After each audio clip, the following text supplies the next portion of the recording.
Howdy Nerdigans, this is the one and only Packer Girl 89, and today's Manga Nerdigan live reaction video is going to be for Noragami chapters 86.2 and chapter 87. So, we're about to get into the message that the previous Ebisu left for us on this USB drive, and I am ready for this. So let's get to 86.2 and see what the message that Big Ebi left for us. A video message from Big Ebi dug up by Little Ebi. If you're watching this, that means that I have been reincarnated. I can only hope that Kunimi, Tatsumi, and Utami, who accompanied me to the underworld, are safe. Ebisu, you skinny son of a bitch! If it's not too much trouble, you think you can live to be my age sometime? Ebi-chan! Oh, I'm actually waving at the screen! I'm your biggest fan! What? Now then, if you found this, it means there was something you wanted to hide or bury. I also found this box in my youth. In any case, we seem to have a habit of using that spot when we want to bury something. So chapter 86.2 is titled The Box. This is Ebisu's secret box. Did you look inside? There's some gripes about, Iwami in there too. No way, you two seem to get along so well. Well, they were from a long time ago. Yeah! Are they just chatting? Reading them, there was a considerable dismay concerning the masks. It's scary. It hurts. I wanted to stop. Most of them were in a child's writing.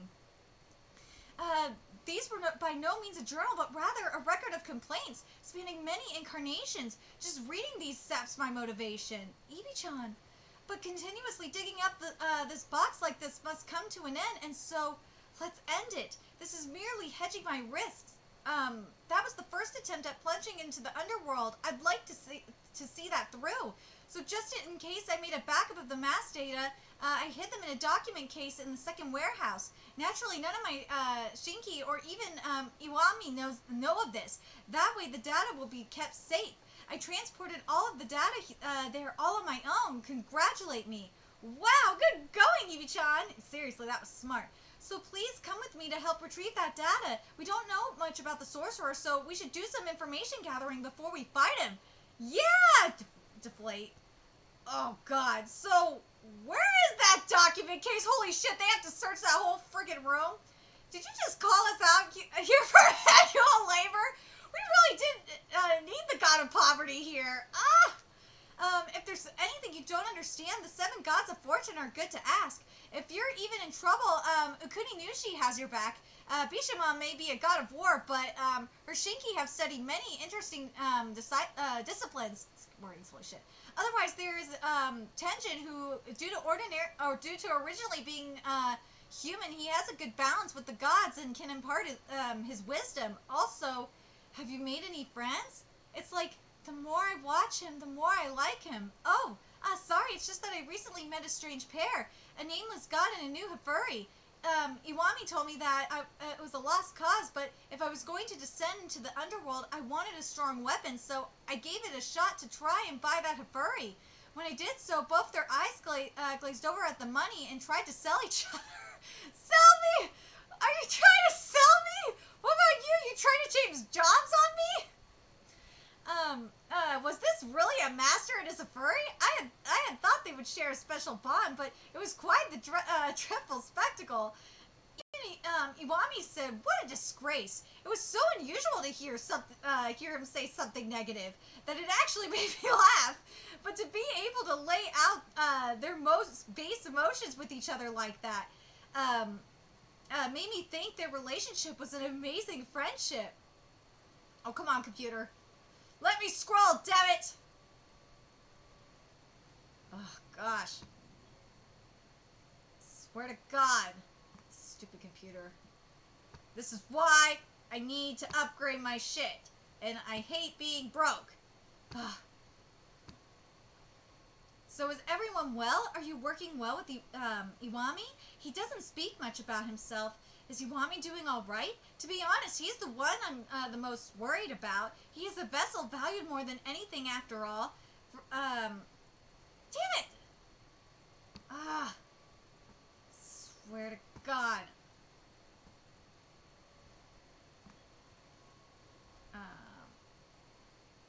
For generation, he is a vessel valued more than anything, after all, for generations. That's why, I guess, the one I'm truly most worried about is you. But in order to achieve our goal, we need to not be afraid to die. Young Ebisu, take heed to Iwami's words. Follow the instructions in the notes and make use of the mask to seal the Ayakashi. There is nothing the sorcerer can do that we can't, and yet it will be an arduous path. If you ever feel the need to cry, just leave your feelings in this box. I'll always be here.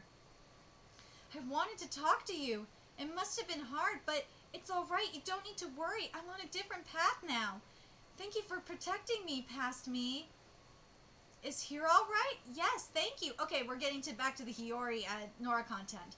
You sure you're going to be all right by yourself? You're not looking too good. Oh, I just get drunk easily.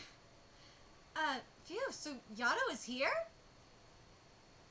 Looks like we missed him. The serpent isn't moving. Since this involves Yukine, I thought he'd come here, but there's no sign of Yato or father. I wonder if we're too late. Let's take a look anyway. And yet we came all this way. It looks like some kind of facility was here, but it's really old. Yukine was in this kind of place? But when we first met him, he was in my neighborhood, looking like a snowflake.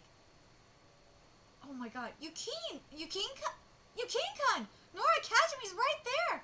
That's rare to see. This is a Sudama. It means pristine soul. So that means Yukine was a Sudama, huh? Sudama? It's the same as a spirit. After a long time, they turn into that. A long time? You really know nothing, do you? Spirits take on a lot of different forms. There's ones that take human form, and then there was that black one that was at your house. There are a lot of religions in this country, and there's various beliefs about it. That's why people's forms after death are different. Your grandfather wanted to come see your grandmother, and she wanted him to take her with him. So that's why he appeared in that form. The Sudama is their base form. Since ancient times, people's souls would descend from the mountains at the change of the seasons and then return. That's one fate you can have. Eventually, they'd be reborn or be taken in by a master or just cease to exist. There are various ways it could go. As for Yukine, since he was so young, his fate after death hadn't been determined, so he just stayed like that. That's so sad. He probably started out in human form with all of his memories, but as time passed, he just dissolved into the air and became a part of it. But it's rare to see one get that far without being touched by an Ayakashi, and the fact that it got so that small means it's been floating around for decades. That's horrible! Yukine was floating around lost and alone for decades and fell with the snow near that mailbox? Mailbox? I see. So even though it was winter, he didn't return to the mountain. Well, I guess it's only natural. He'd have some terrifying memories of this place. Oh, man. Is this where Yukine... this could be where Yukine died, maybe. The reason I thought that Yato would come here was because he's come here before, after he'd summoned Yukine. It's bad if the Shinki remembers their past, but their master knows it, and they're afraid of the chance that their Shinki might come in contact with it. Therefore, they don't want their Shinki unknowingly coming near places that have a connection with them. Even more so if they died relatively recently. I sometimes trailed after Yato. That day he was being especially vigilant, so I had to watch him from afar. He was searching around in the snow for a while, and then he dug something up.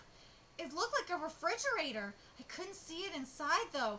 Yukine was killed, and his body was disposed of. Yukine, oh, he was murdered! Oh, no! In that, you're wrong. Yukine was scared of the dark. He didn't even know why he was scared, only that he was with his entire being. He was still conscious. He was still alive! He was still alive when he was. Oh, my gosh. Fuck you, phone!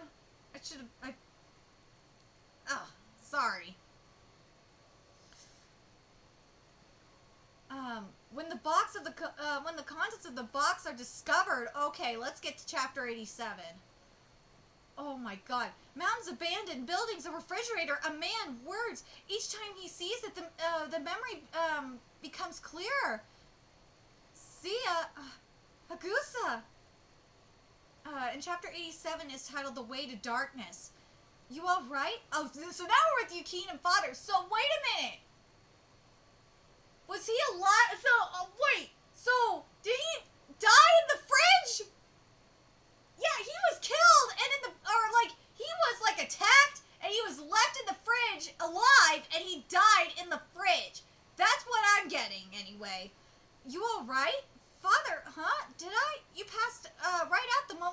here. You were probably tired from walking all day yesterday. So where are we? This is your house. Notice of demolition. They're, just about to tear it down, so we got here just in time. Wait a minute, so... Could it be, oh my god, if Yukine's story of how he was killed was like something like he got kidnapped, he got raped, and then he tried to escape, and he was like fucking shot or like a stab or something, and he was left on he was unconscious, and then motherfucker put him in the fridge, and he was left for dead. That would be really sad, and I could see that being the case. Yep, sure is. This is really my house. This was your final place of residence, Hagusa. Technically not, according to last chapter. Your desk was over there, and next to it was your older sister's desk. And back then, your mother warned you about how the back window was unlocked and the screen was broken. Oh, he probably got kidnapped through that window. Let's be real. I'm sorry, I don't remember any of that. Even after you show me around all these places, none of them really spark anything in me. When I named you, the memories oh, sorry. Well, it's not like I know anything either. When I named you, the memories I saw were fragmented. There's fuzzy bits and clear bits all jumbled together, so it's hard to get an accurate picture. I wonder if that was the work of Yato. I'm very curious about that. On top of that, is the issue of just how much time has passed, which is a very good question. Based on what was mentioned last chapter 86.2, it sounds like it's been decades. Since it looks like you died 35 years ago at the age of 14. Yeah, see? That long ago? Surprised, huh? Yeah, since I've been thinking I died pretty recently. A bunch of different people have probably lived here since then too, so there probably isn't any proof that I ever did. I found one though, a little trace of Hagusa. I'll see if I can find it. Is this it?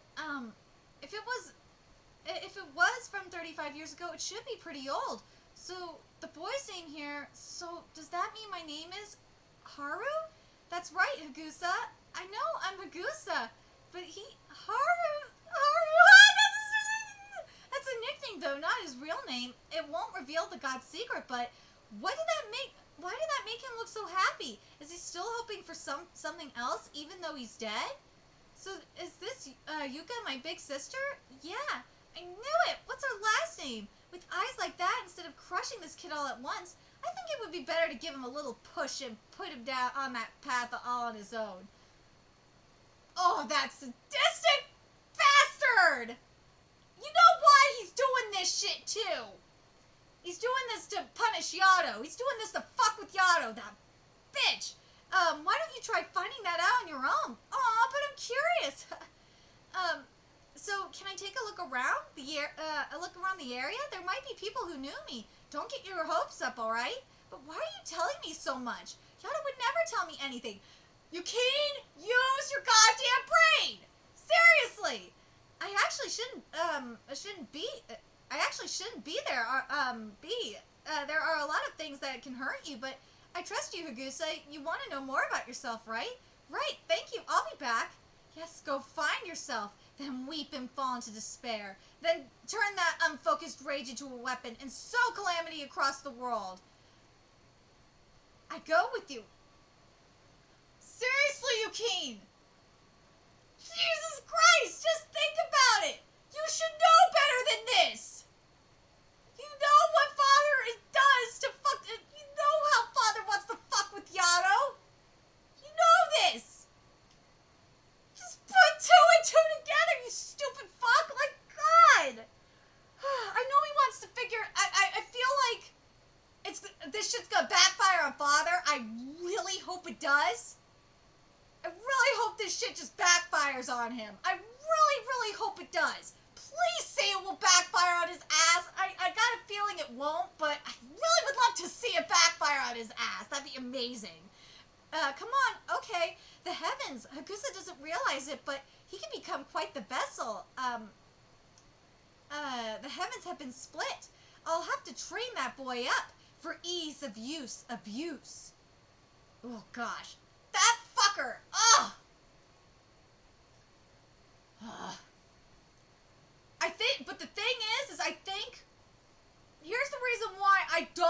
it's gonna backfire in Father's face. There's a reason why I don't think it will. And the thing is I don't know if Father knows how Yukine died, because if he did, he would use that to his advantage, because that's the way, that's what's gonna unlock Yukine's rage and his darkness, is that where the place where Yukine died will do it. That's gonna be what sets Yukine off, is that shit. That's the key, and that's why we saw it last chapter. So that's gonna be, and I think when Yukine figures it out, when Yukine goes to that place, to that cabin, basically, I think that's when we're gonna see fully how Yukine died. And that's gonna be so freaking sad. I just gotta, and, like, part of me thinks that he was kidnapped through the window, but, through, you know, his bedroom window, but, like, at the same time, if he would have he touched the window and he didn't get any flashbacks, so maybe that wasn't it. So something else had to have happened. If I really want to stick to he got kidnapped. Really do, or like something goddamn happened. He either got kidnapped or he's on a family trip and some fuckers came in. But something happened. But that's gonna be, and I gotta give props to Yato. If Yato did what I think he did to Yukine's memories. I think what Yato did to protect Yukine from, like, I think he did as a precaution, because he knew Father was gonna come after Yukine, was to, like, completely, like, fuck up his memory, so Father couldn't, like, really see anything. I think that's the case anyway. It could have to do with the 35-year gap, but I feel like it has more to do with what Yato did than anything else. I would understand if there was like a 100-year gap or something like that, but for the 35-year gap, I feel like it has more. I think Yato was involved in that. But I'm really curious what you guys think in regards to these chapters. And do you guys think that we'll get Yukine's full backstory when Yukine figures out, when Yukine goes to where he died?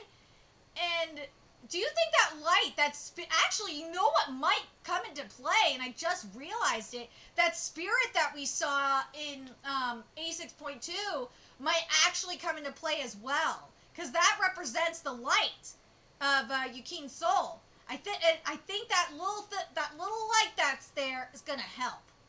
Just watch. It's gonna come into play, and that will bring Yukine back to his senses. I think that's gonna be the case, but we'll have to wait and see.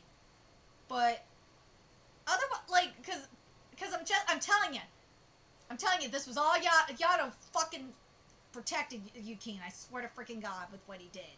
Because otherwise, Father would have been at that cabin too.